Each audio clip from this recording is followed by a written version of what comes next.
So tonight, one of my clients was involved in a bit of a trademark kerfuffle.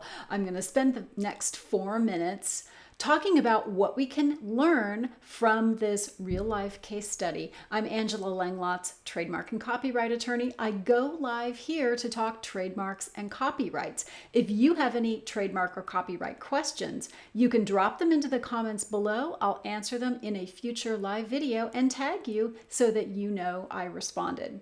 So tonight there was a little bit of a trademark kerfuffle in one of the posts on Facebook. It seems that the owner of the PROFITBUILDER trademark for downloadable funnel creation software found a naughty infringer who was using the words PROFITBUILDER, but without the E and with 2 R's on the end. So it was like PROFITBUILDRR, was using this same trademark for web development software, clearly an infringement.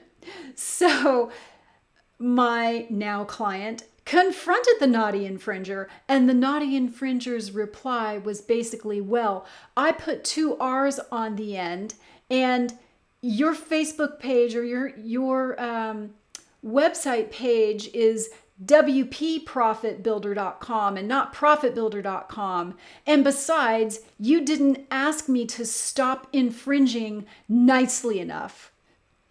I was in stitches reading all of this and reading the comments as well, which were pretty darn funny. So let's address all of these excuses in turn, shall we? First, the allegation that the infringer's trademark was different because it lacked the E and he tacked an extra R on the end. Completely false. What we look at is the overall commercial impression that the mark gives to the consumer. And when you put these two marks side by side and you pronounce them, one says Profit Builder and the other one basically says Profit Builder, even though it's spelled slightly differently. So thumbs down on this, you lose, naughty infringer.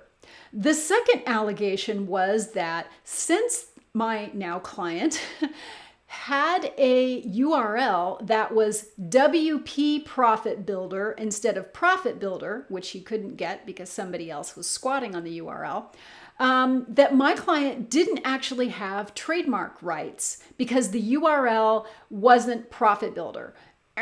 Wrong again. It doesn't matter what your URL is because use of a URL is not trademark use.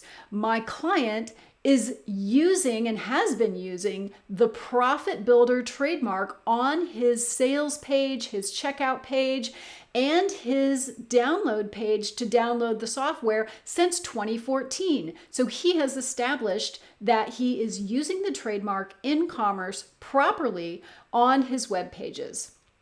The third allegation, you didn't ask me nicely enough to stop. Okay, so let's dissect this. I've come and I've stolen your property and I don't feel like I should have to give it back because you didn't ask nicely enough for me to give it back. Well, how about we just wallop you upside the head and take the property back, right? That's what anyone would do with physical property, and intellectual property is no different. It doesn't matter how nicely, or in my case, not nicely, I ask you to relinquish property that isn't yours, you will give it back. That's the rules, okay?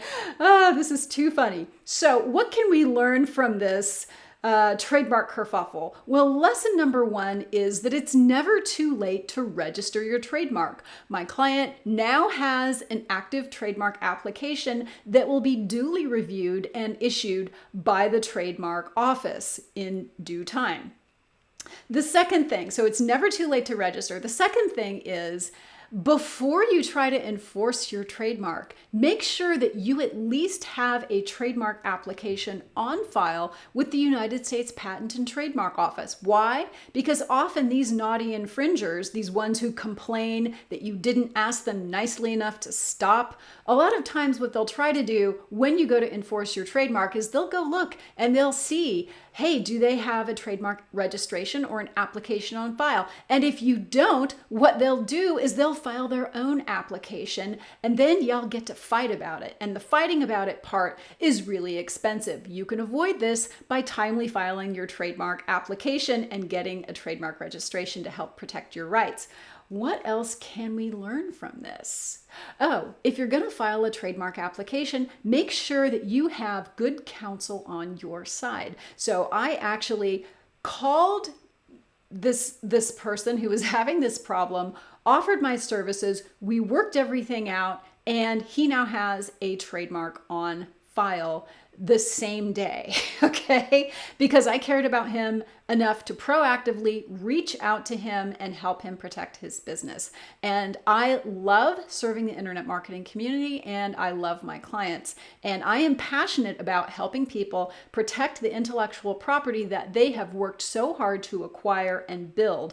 It's really the foundation of your business empire. Your brand is the foundation for your empire. So be sure and take care of that. If you would like me to meet with you for 15 minutes for a quick 15-minute consultation about your trademarks, there is a link in the description below this video. Go ahead and click on it. I have consultations weekly, and I can help you work out whatever trademark problem you have.